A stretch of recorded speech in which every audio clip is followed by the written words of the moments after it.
O'qishga kirganingizda do'ppingizni osmonga otib, grantga kirdim bo'ldi, hammasi tamom degan bo'lsangiz, adashasiz. Salom do'stlar. Bugun O'zbekiston talabalari uchun yil yangiligi bo'lgan mavzu haqida gaplashamiz. O'zbekiston oliy ta'lim tizimida grantlarni qayta taqsimlash tartibi tasdiqlandi. Endilikda talabalarning o'zlashtirish ko'rsatkichi asosiy mezon sifatida olinadi. Bu qanday ishlaydi? Keling, tushuntirib chiqamiz.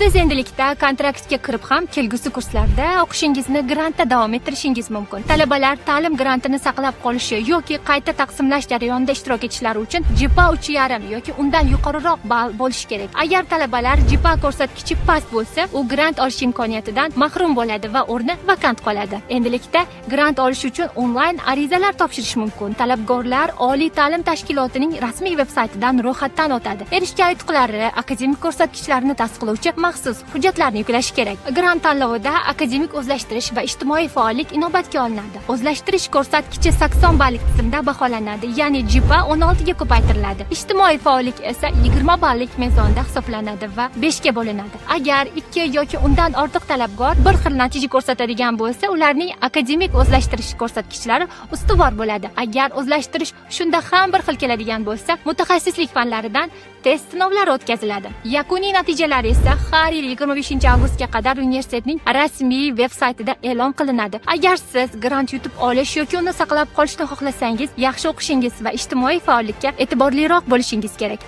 Savollaringiz bo'lsa, izohlarda yozib qoldiring. O'qishga kirganingizda do'ppingizni osmonga otib, grantga kirdim bo'ldi, hammasi tamom degan bo'lsangiz, adashasiz.